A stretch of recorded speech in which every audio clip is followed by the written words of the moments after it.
let's go ahead and get it started. Moving forward from here. Thanks you everybody for being here today and spending some of your valuable time on this beautiful Friday afternoon. I'm sure everybody's having some great weather. There's been some pretty good weather across the country. So thank you all for being in front of your computer to hang out with Mr. Luis Alejandro Lopez and myself, Hector Hernandez. We are the real life real estate coaches and mentors, and we are basically just here to share our knowledge with you all. And so we appreciate you all coming out and submitting some questions to give us something to talk about today. Very glad that people in the community are interested in real estate as much as we are, hopefully. So let's go ahead and kick it away, Mr. Luis. All righty. So we have a few questions that we ask all over Slack, all over email, and a few people answer back very interesting things. And actually, Robert just posted one of them where we are going to be discussing. But let's start with the first one. Limin asked us about 2 weeks ago, how can I find the contact information of a property that we're interested in? It's fairly simple. What she's asking is, let's say there's a house close by her that, is dilapidated. She might want to buy it. She might want to restore it. She might want to live in it. So how do I find the information? The easiest way to find the information of a property is going to the property appraiser in your county. Okay, so for example, let's go and have a look at the property appraiser in our county. Our county is Broward County, bcpa.net. Okay, we're in Broward County, Florida. Each county has its own property appraiser website, and each county has their own tax assessor's website. You can find the information either or. Usually the property appraiser, it's easier to do searches than the tax collector. You do property search, you go here, okay? You have the address of the property. So let's say, for example, let's do my office.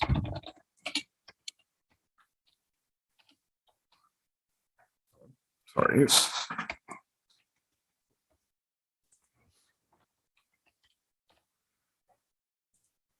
Boom, you see it's an office building. It's owned by this company, which has the mailing address and the same address, physical address of the house. Same thing you can do with a home. Let's say, for example, let's do one that I did. 24 San Remo. Okay, there you go. It was 124? I don't remember. I do not remember, man. I don't remember. But this is, if it's not this one, it's one of the ones we did. Here's Citino. So we just did, I think it was 130, San Remo Boulevard. It's one of the property is here. Mr. Asia and Marco Salazar own the property, and he is the mailing address. If their owners are living in the property, you will have the same mailing address. If they're absentee owners, you're going to have the address either in the same town, in different town, different state, whatever it might be. So what's your idea of finding the contact information for a homeowner? You want to buy that property. So property appraiser website or tax collector website will give you the information. But this is the easiest way if you want to find one or another or another or another. What happens if you want to do bulk? I mean, ideally, this is for her to go send a letter or keep sending letters like we get in the mail all the time where, you want to sell your home and ready to buy your house, stuff like that. But what happens if you want to do it in a bulk? This system doesn't work more in a bulk. So in a bulk, we've been using a system called PropStream. PropStream, it's a website where it allows you to do a search by the property, by the county, by the city. You can draw maps, you can do whatever you want with it. Okay, and once you get PropStream open up, you can, let's log it in, and I'll show you in a minute. It's fairly simple. Same idea. You put your county, you put, let's say you want to do Broward County, Florida.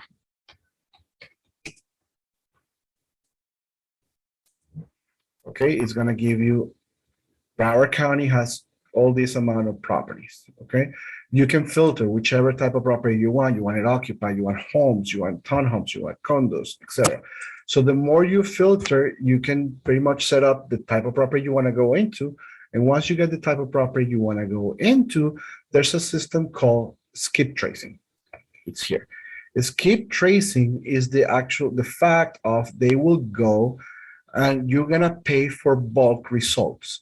So all the homes that you select, you're going to get every phone number that was ever registered on records in the internet or whatever for that property. You're going to get any email that is going to ever be registered for that property. You're going to get any information that was ever registered for each one of those properties you selected, you're going to get it. The problem with that is you're buying bulk data. That information might not be correct. That information might be outdated. Or the other issue that you might get, it's that the contact information is in the do not call list. And technically, you're not supposed to call. If you're a business and you start spamming people, you're going to get a really nice fine from Department of Communications. I'm not sure which one is the one that takes care of the phone system. You're going to get a really, really nice, fine. So that's the way of doing skip tracing. With the skip tracing, you can pretty much just look, you're going to get bulk, and then you're going to do whatever. For example, we were trying to find in Clearwater. If you remember, we just finished a couple of projects up here. Both projects were like in this little area. Oh, I'm sorry, Clearwater. Pinellas County. Okay, so you can draw and you can filter and you can do, draw searches. The system is very powerful. It's a little bit cumbersome to use, but with a little bit of practice, if you're interested, that you will get it. So these are a bunch of properties that have equity, for example. All these many properties are vacant in the county. These many properties have liens, et cetera, et cetera, et cetera. Okay. Hector, anything you want to add? There is several other of these softwares. We are more familiar with PropStream, obviously, because we're currently using it and it works quite well. But there's also Flipster. There is a bunch of other ones of these. It's going to be a matter of what your target is and what your budget is. PropStream is been around for a really long time. They're not the cheapest one. And from what I hear, they're not the best one, but it is currently meeting our needs and what we need. So I would encourage you guys to do some research out there. We're by no means affiliated with either one of these, other than the fact that we use PropStream. But check them out. There are softwares out there. Again, the biggest thing is, like Lou said, what is your idea? Are you looking for contact information on people on one block? Or are you looking for, let's say, entire landlords, people who are in pre-foreclosure within the entire county or the entire zip code? Now you're looking for something a little bit more bulk. It's going to be, not that it's not doable from the property appraiser or public records, it's just, it's going to take you a really long time. So using tools such as PropStream and Flipster is going to cut down on your involvement and your time. But the main thing, again, that you need to know is, what is your target? What are you trying to accomplish? And how many leads are you trying to find? And then one of these three or potentially other softwares will get it done for you. Okay. Any questions?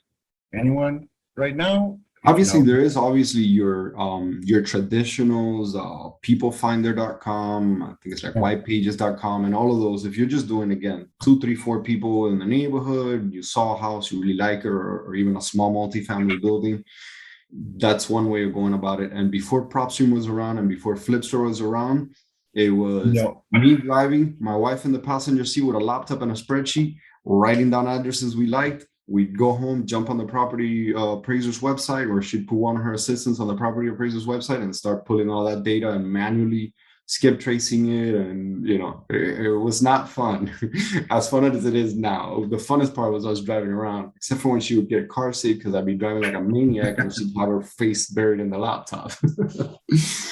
So, and remember, it all depends. It all depends on what you're trying to accomplish. For example, let me show you something. A friend of mine does, it's the same thing we do. I mean, he buys properties, but what he does, he specialized in just one location. Okay, so here's what he does. Here's down here in South Florida as well. And here's what he does. Let me see if I can find it for you guys.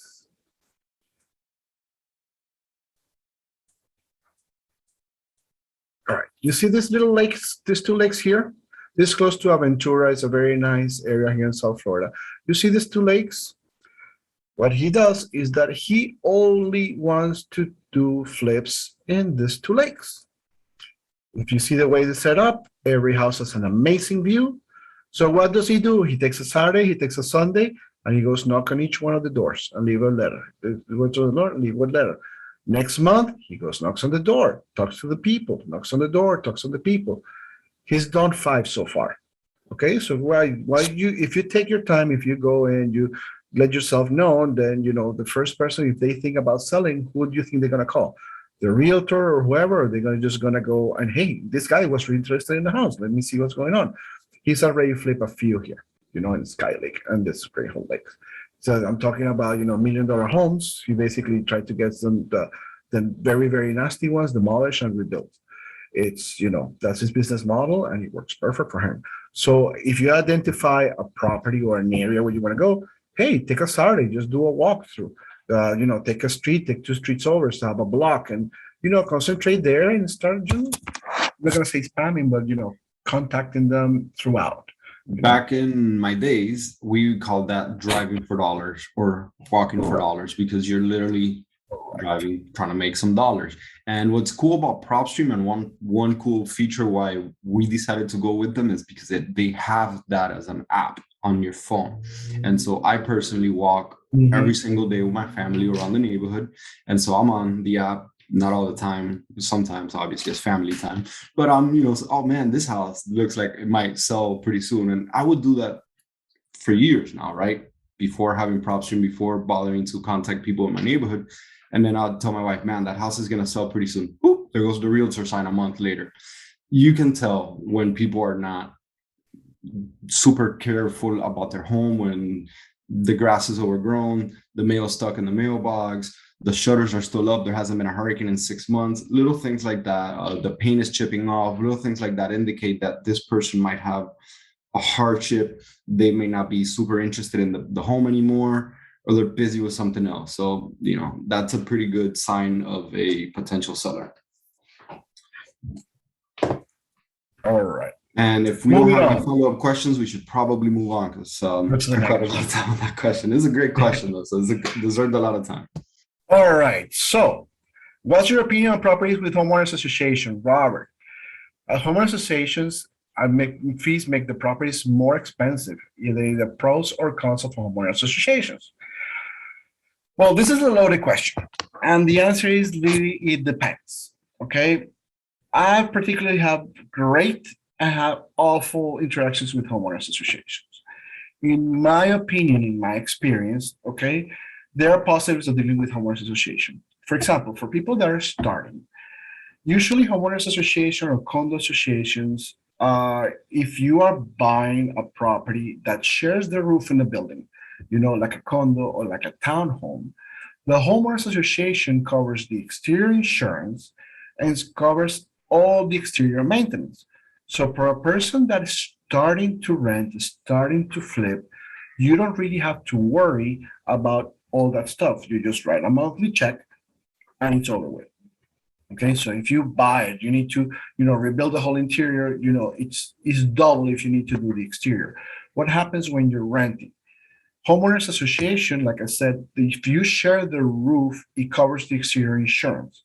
So really, depending on what your bank or your lender is asking you, you might have just in contents, which is fairly cheap, and you can get an umbrella insurance if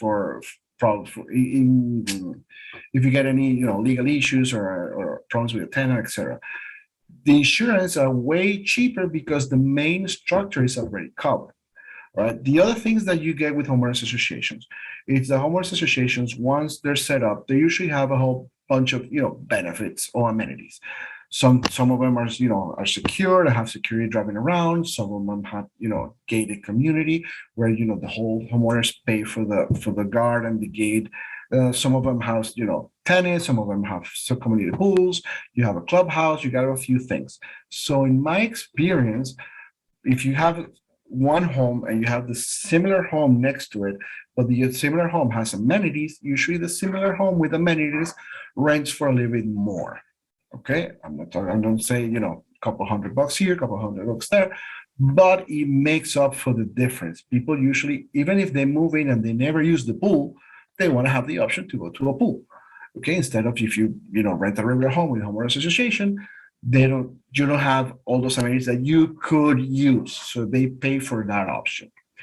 The other thing that I have is positive with homeowners associations, like 80% of the homeowners associations I've dealt with, they have background checks. So you're buying a property to rent it. You are supposed to do your due diligence and take care of figuring out which type of tenant or the quality of tenant you want to get in. If for some reason you miss the boat, if for some reason you miss something, homeowners association also have screening for the tenants, for the people that are going to go in. If you can consider that an extra layer of security, or you can consider that a headache. Other problem with homeowners associations, you have the condo commando. So you will never know what type of association you're going to get yourself into. But for the most part, my experience has been positive.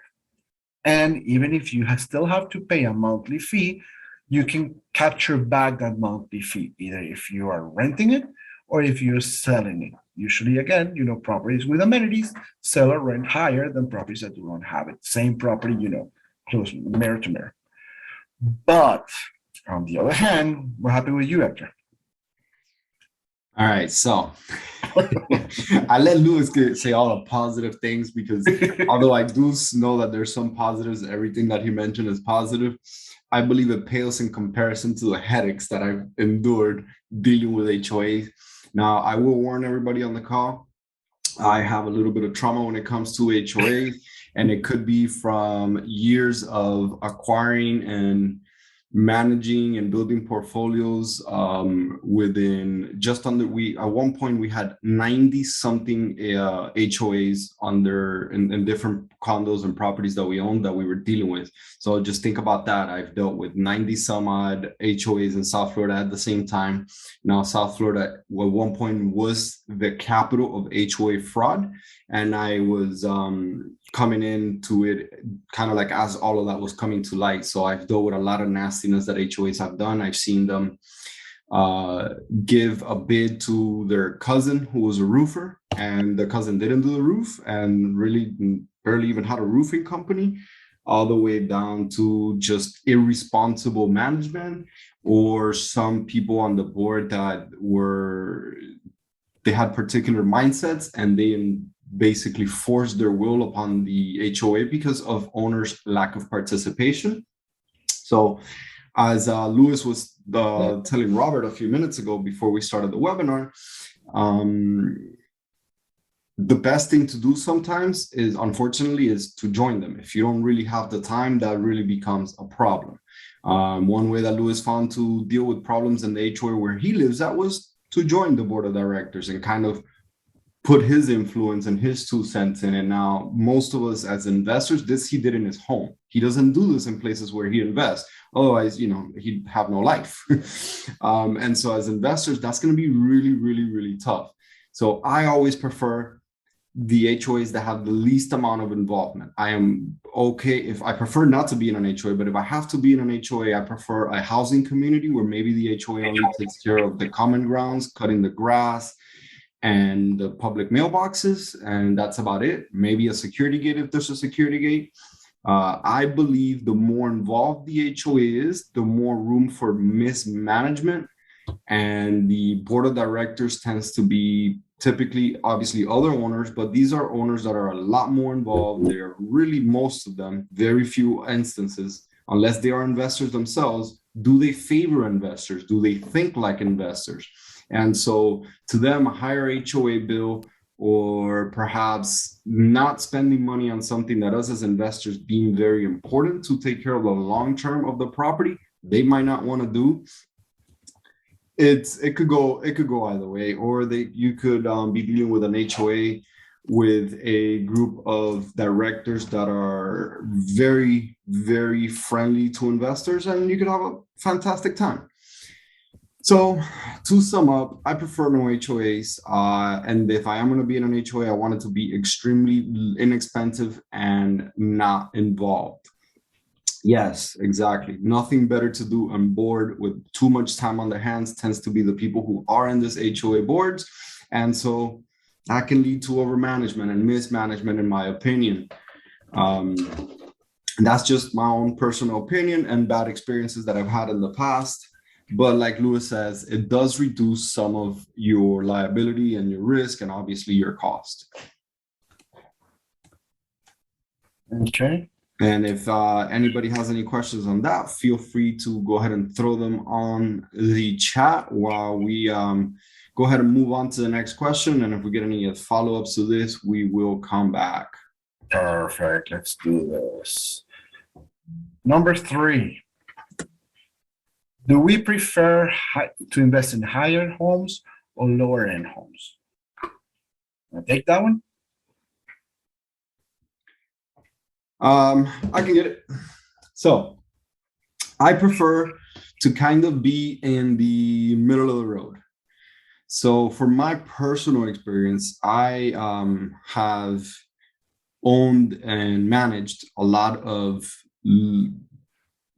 I would call them entry level, lower end neighborhoods because they tend to be a lot less expensive and they tend to increase in value a lot more when the market goes up.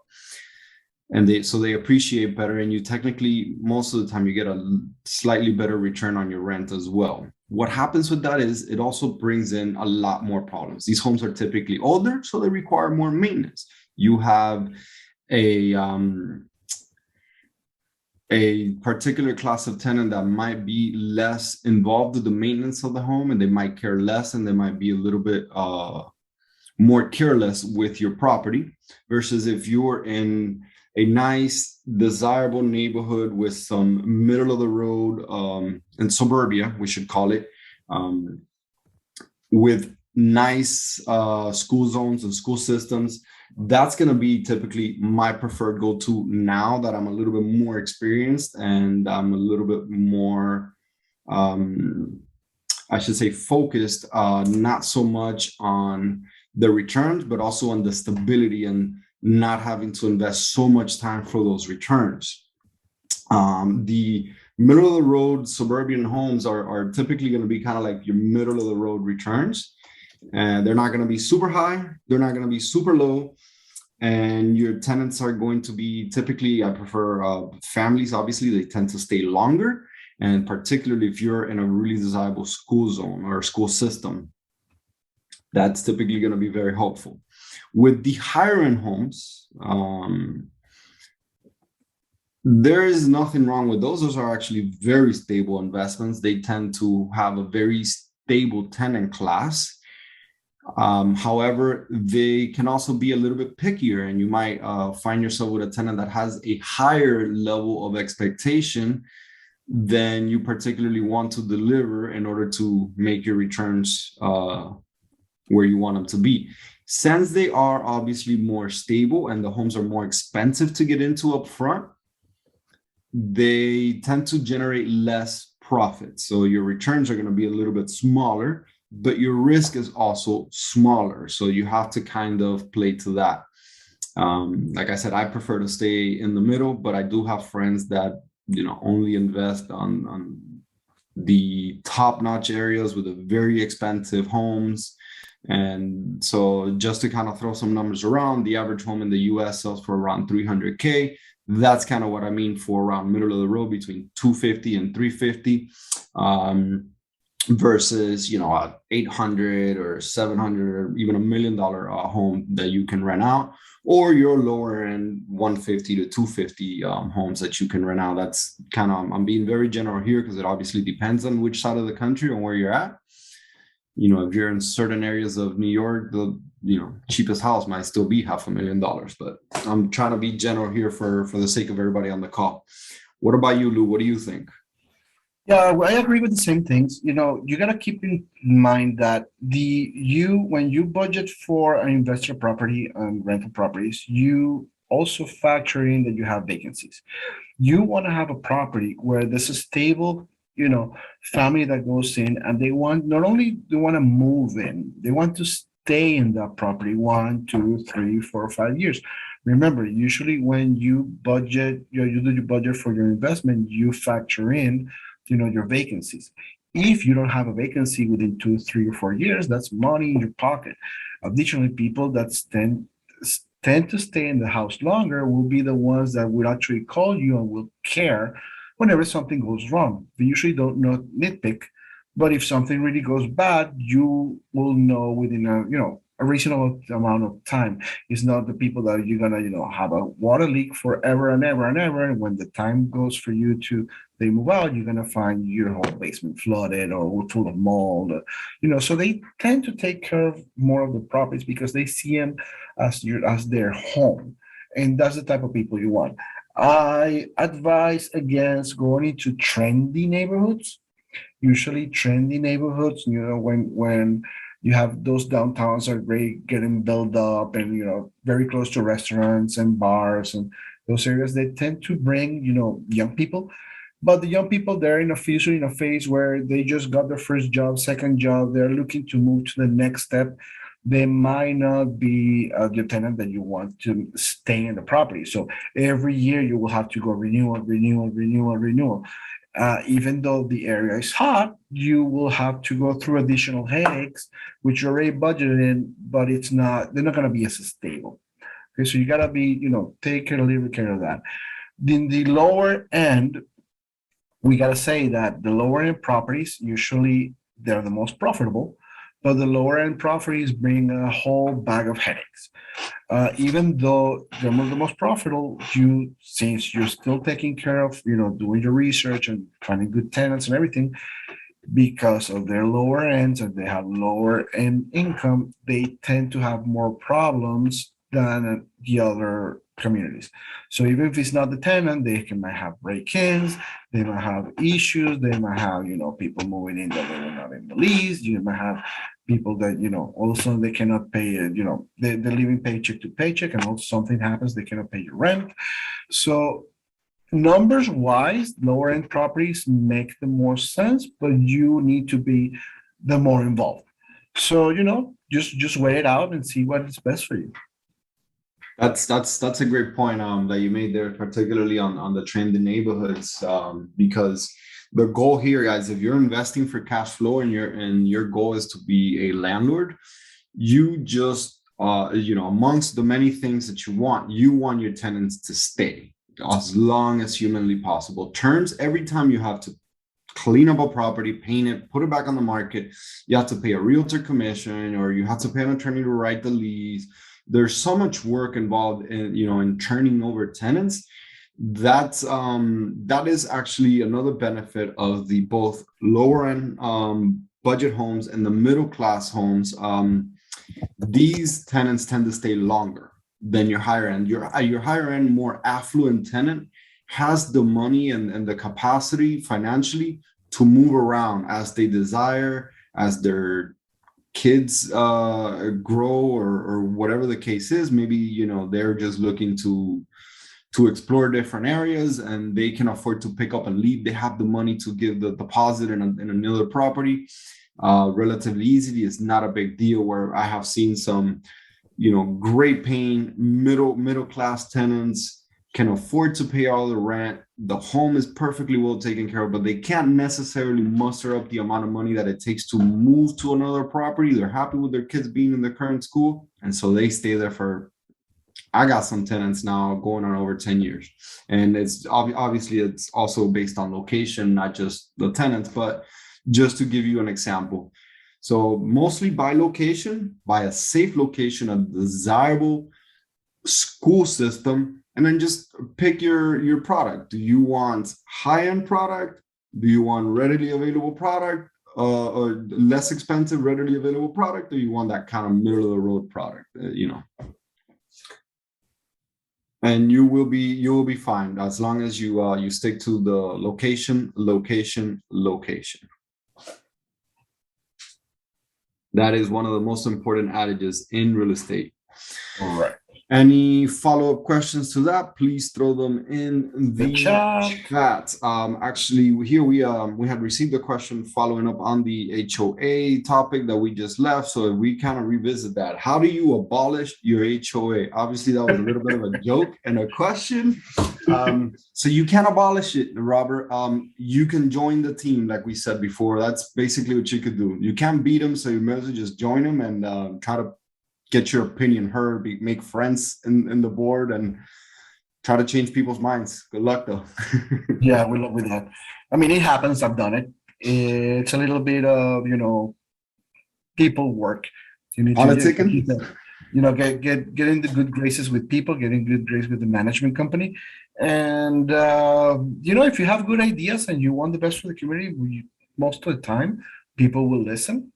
Like I said, if not sure if you're experienced, the people that are usually in the homeowners association boards, especially those boards that have the same members forever and ever and ever, those members are really not better to do, nothing better to do, and they are, they feel important. So okay, just feed through that importance. Just try to, work with them, or if not, around them. And ideally don't make enemies there. Now, associations can be abolished, but it depends. There's laws, so we shouldn't get into that because it depends on your community, depends on your state. But Yeah, you have this to have management, or so, if you can prove it, you can have an association being, pretty much dismissed. And let's just say it costs a lot of money and it takes a lot of yeah, time. it's a lot of. It's you're probably better off just selling your property, and unless you got some kind of sentimental attachment, just let it be. I mean, if we're talking about investment, don't go that route. Just try to cash out as much as you can and go for something with less headaches. Okay. So let's keep going. All right, let's keep the truck rolling, sir. Let's do it. Number 4. What profit percentage can I expect on my rental investment? Okay. That question is very personal. Okay. So it depends, how much return you want in your money. I cannot tell you it's going to be this much, it's going to be this much. It's going to be depending on a few factors. How desirable is your property? How's the quality of the tenant you're going to get in there? We're talking about rentals, or how's the quality of the job that you do your flip? As a rule of thumb, the more involved you are in the property, either in the management of the property or the management of the project, the more money you're going to make. So why? Because you are taking the jobs of, the project manager, you're taking the job of the property manager in case of a rental, you're taking, in my case, I used to sell them as well. So I used to take the job of the realtor. So all that time that you're putting in, it must be rewarded in some way. So the more time and the more effort and the more involved, the bigger your return on investment. Now, this is where we go back to the question we spoke about, lower end homes and higher end homes. You want to find there's called the 1% rule. It's a rule of thumb that says that the property should rent at 1% of their value, the current value, the monthly rent. So if you have a property that is worth $2,000, like $200,000, it should rent at $2,000 a month, which is not totally true, but that's a reasonable amount. How much money you want to make in your property? I don't know, Hector. If you're talking a flip, 60%, 50%, 40%. If you're talking on a rental, you want to do 10%, you want to do 15%, you want to do, it depends. It depends on you. And it depends on, how involved you want to be. We've done flips where we've done, nice 65%. But again, we were on top of everything. We would have, hire a property manager, a project manager, then you have to, write a nice check for that. So again, the more involved you are, technically the higher your return. So then you need to figure out how much your time is worth. Yep. So that's kind of exactly like you said. That leads back to the asset class that you want to be in, and whether you want to be high end, middle of the road, or lower end. whether you hire a property manager or not, you're still going to have to invest some time into managing your property manager. And at the end of the day, this is your asset. So you have to play asset manager. Always remember, rental properties are assets and somebody has to manage that asset. Your property manager is your property manager. They're not there to manage your asset. So you have to do the job of managing your property manager and making sure that you are investing in the right kind of assets and managing them properly. So personally, I use the 1% rule as a very quick overlook when I'm looking at a purchase price, because it simply means that 1%, if you're getting 1% in your monthly rent equals 1% of your purchase price, AKA you buy $100,000 property, it rents for $1,000 a month. That's very simple math. You can do that in 30 seconds when you're looking at 50 listings at one time. Now, that rule tends to break when you cross typically about the $250,000 to $300,000 range, just simply because it's a lot harder for rents to get up that high, although rents are climbing right now. So that rule is now starting to work a little bit better for those $250,000, $300,000 houses where a year ago it wasn't. But essentially what that means to me is that property should cash flow, because typically you're going to have a debt service mortgage if you're going to finance it. And if you're not going to finance it, well, hey, that means that your property is returning a gross 12% if it's, all cash out of pocket. And so by the time you take expenses out, you will end up somewhere in the high single digits cash on cash returns, which for most investors, particularly in real estate, if you're anywhere above 7 or 8% cash on cash, they're very happy because this is just cash on cash returns. Now you're also going to get some property appreciation, some tax benefits, and all kinds of cool stuff. And even if you when you have debt on it, that 1% should mean that you'll be able to pay all your mortgage, your debt, your taxes, and still cash flow a little bit. So that rule is a little bit flexible for me. I love to get 10% cash on cash returns on my rentals, depending on the cash that I have in going into it. But my goal is always to refi. They call it the BRRRR method on the internet.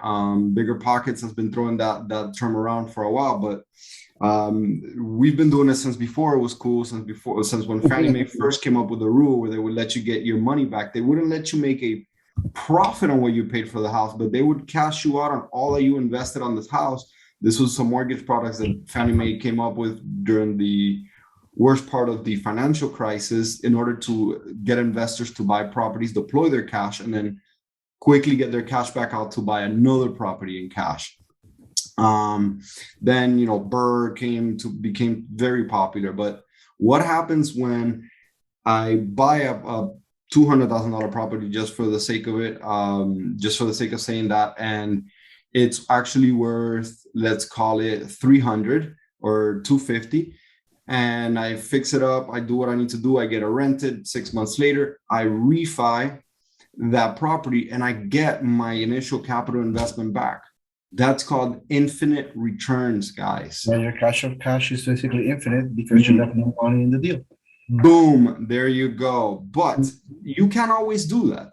I realize that you cannot always bank on appreciation. So I like to look at it from a lens like, okay, if I have a high option for fixing this property up and cashing it out, as long as I cash flow day one, I don't need a massive cash on cash. I'm okay with a 5-6% cash on cash return, because I know that I'm going to very soon get most of my money out, so that cash on cash becomes way higher if I can't get all my money out. And so it's a very personal rule there. Just I prefer to look at it more as, will it cash flow, and what are my options to improve this property? The rehab part of the BRRRR, where you buy, rehab, rent it, refinance it, and then repeat, is the last BRRRR there, the last R of the BRRRR there, I should say. And so as long as I have a good opportunity and I feel good about the after repair value, I will never get into a rental that does not cash flow. It must cash flow cover my mortgage. It must leave me some cash flow after I put away some reserves for repairs, and I pay all my expenses on the property, including my property manager. Yeah. Yes, I always budget my property manager's fees when I'm looking at rentals.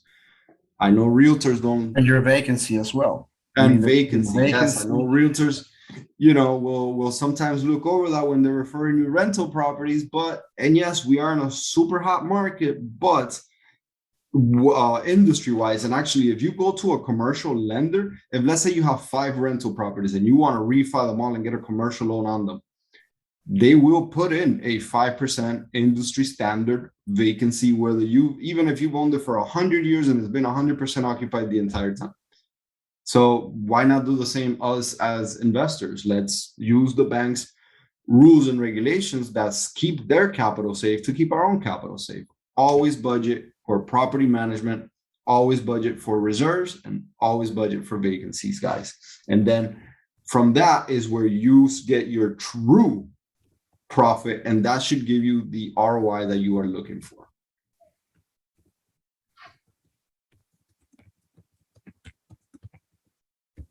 Very long-winded answer to a very simple question, but I'm hoping that we give you guys a little bit more to think about than just simple, what am I going to make next month? There's a lot that goes into real estate and a lot of different opportunities. Usually the simplest questions are the more, vague ones, because the thing with real estate is there's so many avenues to do things that, there's usually not a short answer, as you noticed.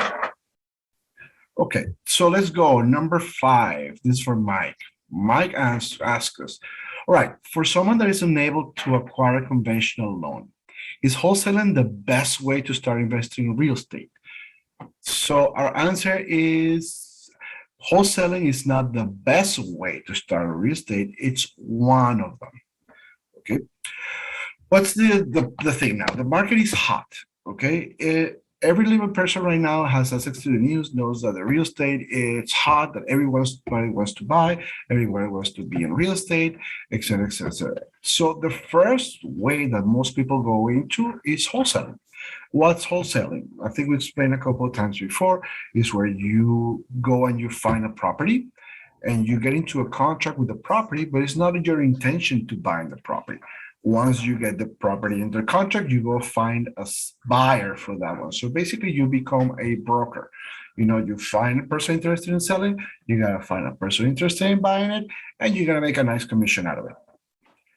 The difference with that, it's a lot of people are doing wholesaling. Wholesaling, as we spoke and we ask you on the first, and we answer on the first question, it's basically becomes not much as a real estate profession, more as a data and negotiating profession. It's more like a sales. So people that do wholesaler, they go and they do properties in bulk, they buy information in bulk, and they call and text and mail and do until they find their property. It's doable. A lot of people make a lot of money on it. If you're interested in wholesaling, find your niche. Now, for my experience, the best way to start in real estate is finding a deal. If you find a deal and you cannot get conventional financing, okay, what's your best bet? Call me. Call me. If you find a hot deal, call me. Don't call him, call me. Or call both, or call everybody. The money is not the issue. Money will always be there if you find an awesome deal. All right. So the easiest way to start in real estate is find a deal. No, don't call Hector, call Luis. That's what you need to do. So like Hector was saying, bird dogging. Bird dogging is the term of the people that just go drive around or driving for dollars. You go and you find the house is dilapidated. They haven't picked up the mail in months. The grass is overgrown. So you go and you knock on the door. And you talk to the people, or if there's nobody there, you leave your business card and something in the mail or post something in the door.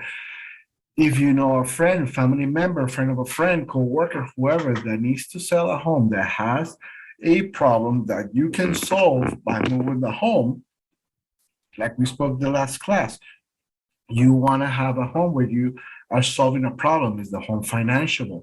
Maybe it needs a new roof. Maybe the property is not in condition so nobody can buy it. Maybe the property is a hoarder lives in it, and you're gonna take really buyers and realtors in there. No. So find a deal. Once you find a deal, money shows up. You can get a hard money lender, you can get partners, you can do joint ventures, you can do, call us, call everybody. There's millions of ways.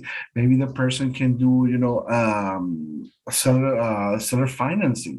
Maybe you don't have the whole money. Maybe you come up with, 10%.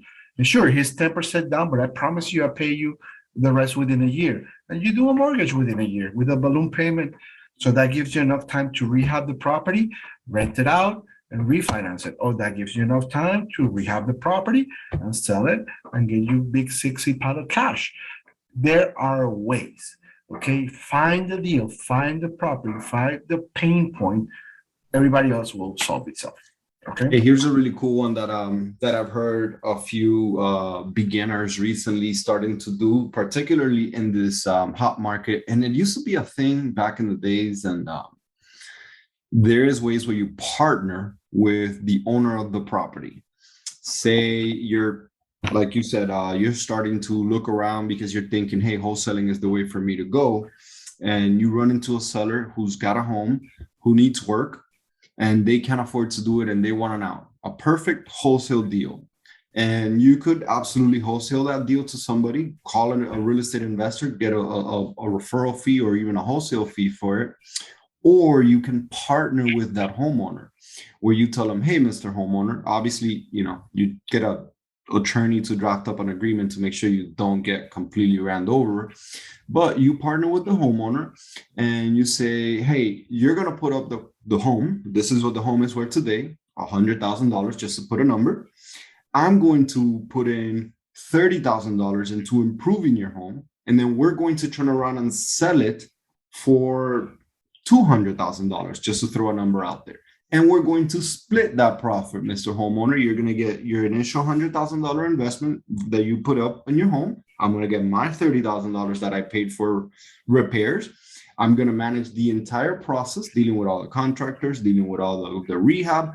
I am the person in charge. I will deal with the realtors and the selling, and then we split the profit. That is one way that I have seen some beginner real estate investors recently who lack the ability to fund their entire project do it with just the rehab cost out of pocket.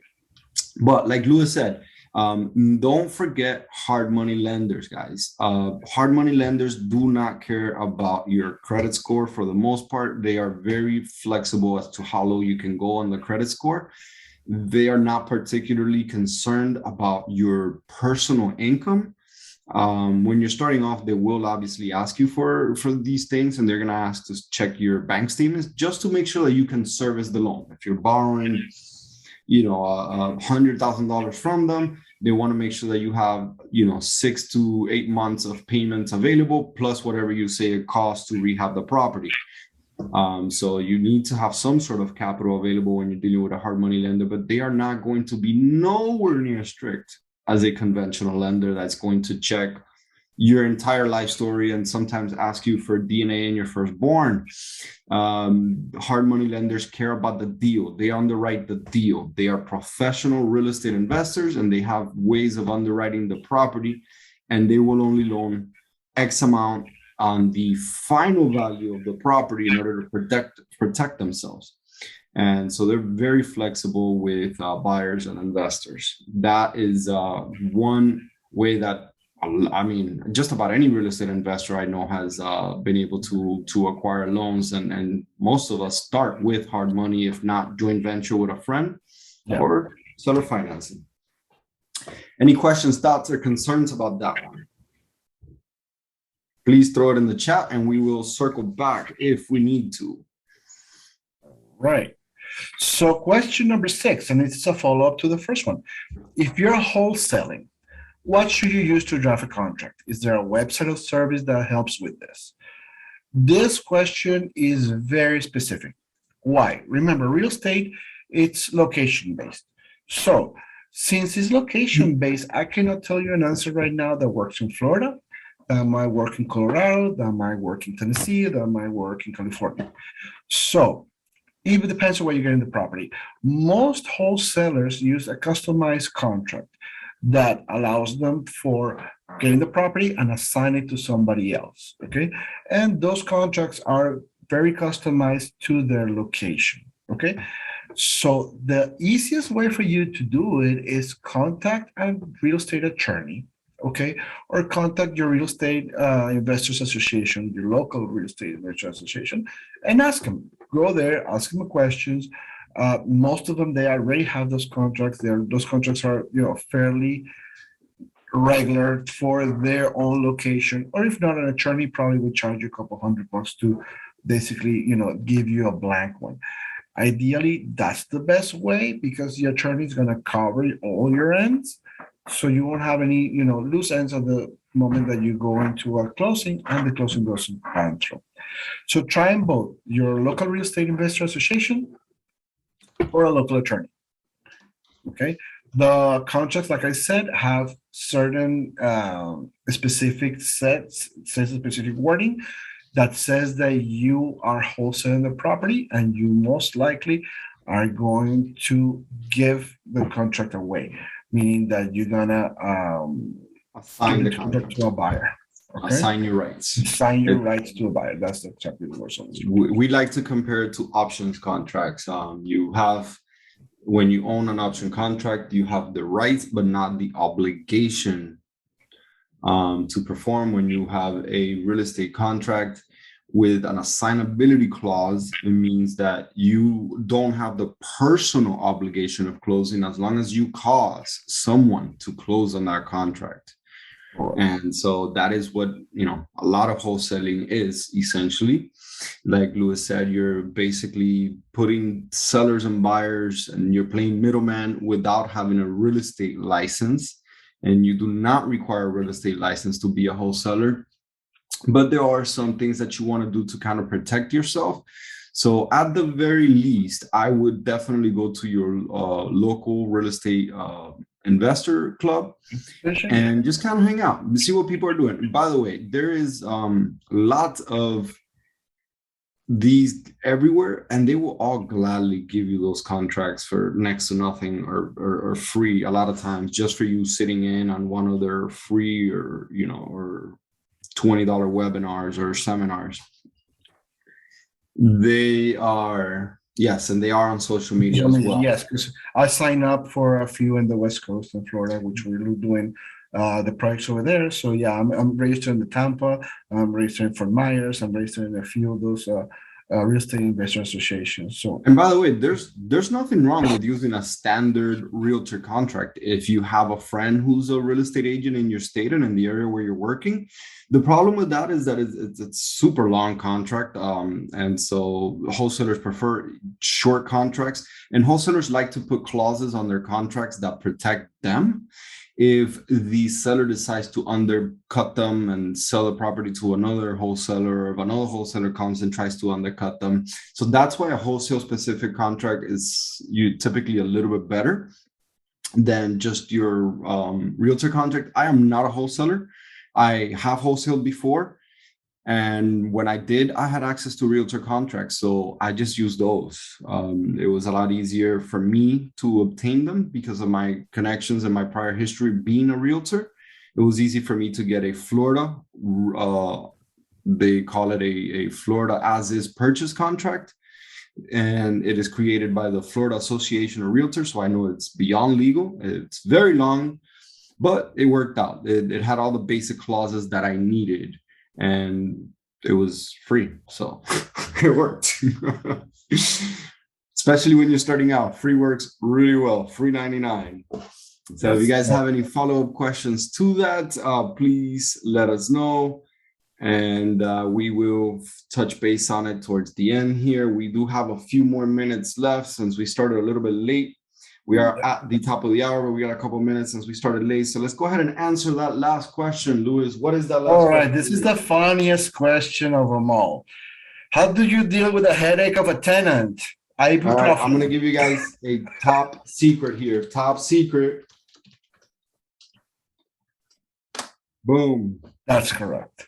Hire a property manager. Um, I say that jokingly, but at the same time, very seriously. Unless you are an expert real estate investor and you've been investing for a long time, or you have you're a real estate attorney, or you've worked for a real estate attorney and you have knowledge of your state's landlord laws, or you just love to read and you're going to jump and read all your state landlord and tenant acts and read them and become familiar with them, you should not start off being your own property manager. Although I know a lot of people that do this and have done this and have been successful, I also know a lot that have been burned by making little tiny mistakes of not including certain clauses in their leases, or and buying, you could buy a CD, and hey, I'm guilty of this. I did this too with one of my first rentals. I bought a CD of contracts from Office Depot, and those were the leases I used, until it came back and bit me in the butt. And then I hired an attorney and to make me a legitimate contract. And when we started our property management company, we hired an attorney to make us a customized contract.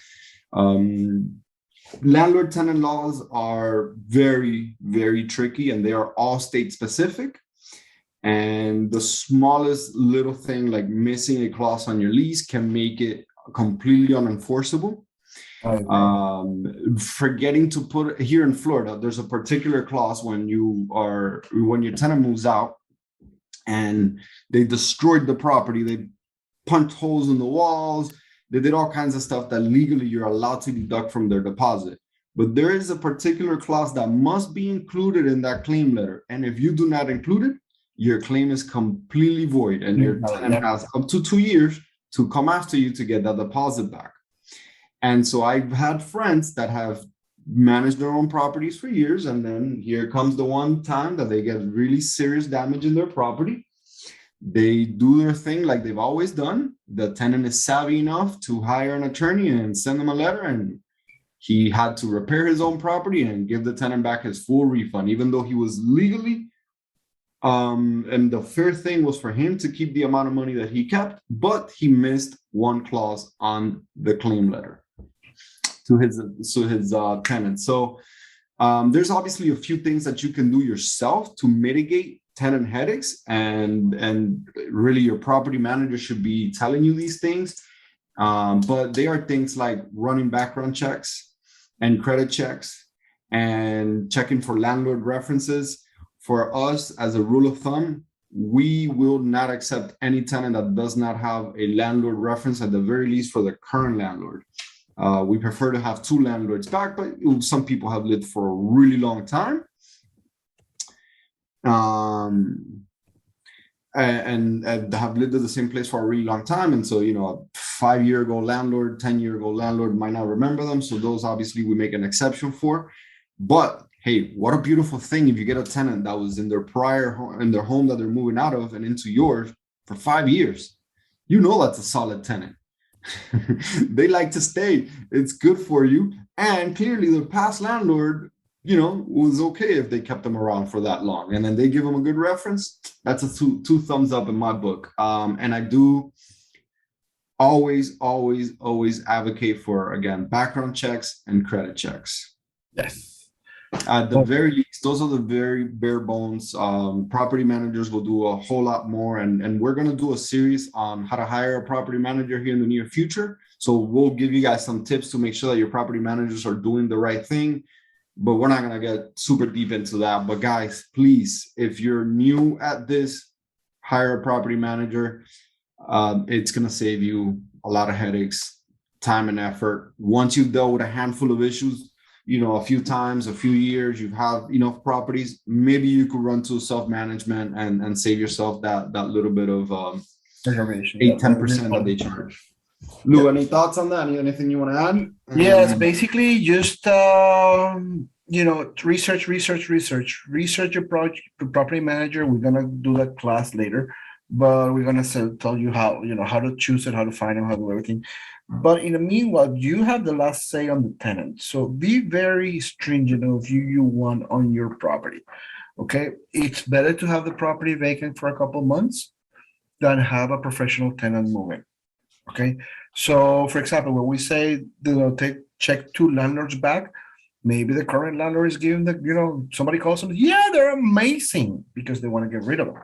Okay, so check two landlords back, check employment information. There's a thing going on right now where people are faking pay stubs. So just call, make the phone call. Even the property manager is doing it. Remember, at the end, it's your money, it's your bottom line. So take the extra couple of steps to make sure, trust but verify what the property manager is doing, and be stringent. If you have a really really nice property, maybe the property management is telling you, okay, you take somebody above 650 credit scores. Like, you know what? Maybe I don't. Maybe I want 680. Maybe I want 700. Maybe you want a really really good quality tenant. It's going to take you longer to rent it, but at the end, it's going to be less headaches. Okay. Boom. So Fully agree with that. Yes. research. Background checks.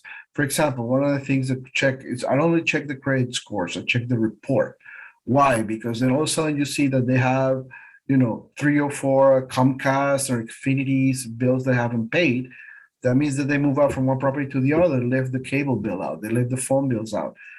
You know that they're moving around. So, what's going to happen with yours? When they leave your water bill, when you leave your water bill out, that comes to you. What's going to happen? So I'm particularly if it's something in the credit score that is fresh, it's a no-no. If it's a bad thing that is fresh, a negative thing that is fresh, for me it's a no-no. At least I want to see 2 to 3 years from that bad item.